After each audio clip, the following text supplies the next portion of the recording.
not just the trigger. What causes the trigger behind it? And what's the experience behind it? What is the past experience you had to cause the current experience, to cause the trigger, to cause the emotion, and hence to cause the reaction? And I think as you were talking this, my mind was jogging on this particular sequence of how your past can connect to your current experience, can connect to the trigger.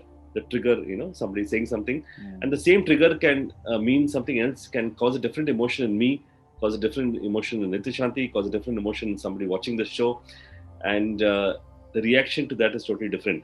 And this sequence is something that just came in instinctively with me, as I heard you speak. So my next query to you is, how can we change this sequence of past experience to current experience to trigger?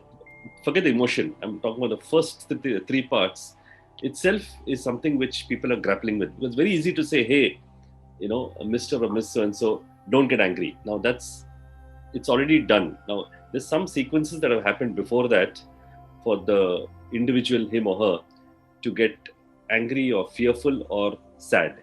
So any thoughts on how can we really structure the foundation, the inner structure of experience and trigger? One can recommend things. However, where I am right now, I even want to go one level deeper, and I want to say that, can I be sure that it even needs to be changed? I mean, how can I be that sure that it even needs to be changed? This whole assumption that I should be a certain way, I should be more of a certain way and less of a certain way. So this is a very, very powerful Sufi teaching, which I like a lot. The Sufi master is praying, and he's really come to a place of despair. And he's like, God, I don't know what to give you. Everything you have made, you have made these flowers, you have made these rocks.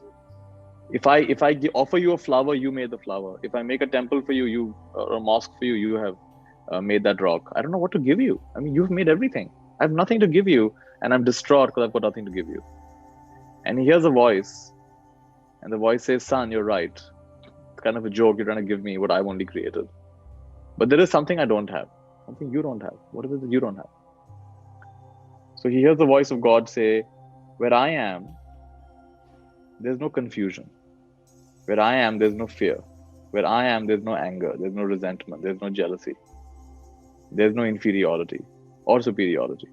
Where I am, there are none of these things. Could you give me that? The Sufi is amazed. He says, wow, I have lots of all of that. I'm happy to give that to you because I'm full of that. So the next day when he feels anxious, he says, God wants a break from peace and wants to be anxious right now. God, enjoy my anxiousness.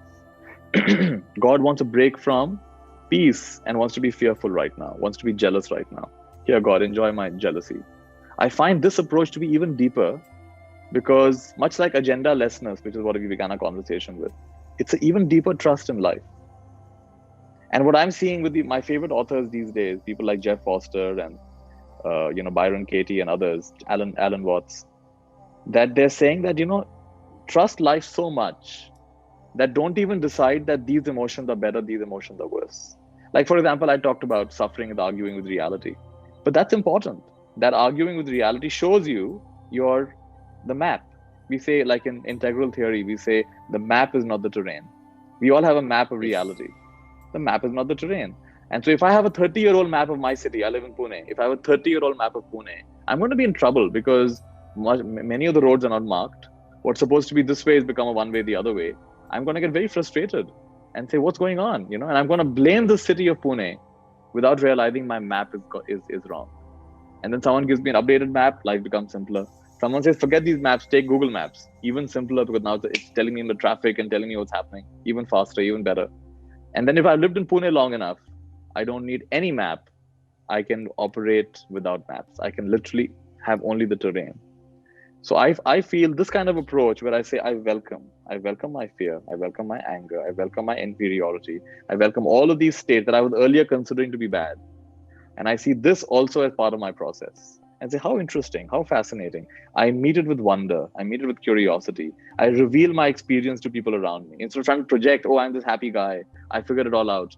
No, I'm confused sometimes. You said the first time we met, you were connected to my authenticity. You were connected to my humility. You were connected to my willingness to show my vulnerability. Not that I was trying to project that what a great trainer I am, teacher I am. Look at this. That would have actually put you off, right? It's about me showing the way I really am, and including all aspects of myself. And I think this kind of embracing of our full humanity, this is what the next encouragement needs to be, both in spirituality as well as in personal growth and professional growth, all of these fields. Otherwise, we're still operating from a shadow, from an assumption that we need to be something that we are not. And I think that's a big shadow. It's something worth investigating. For the people who are watching the show, you must really think a little more deeply of how we can connect to our map within us, as he rightly mentioned, the map, the integral map within us, and try to connect it out.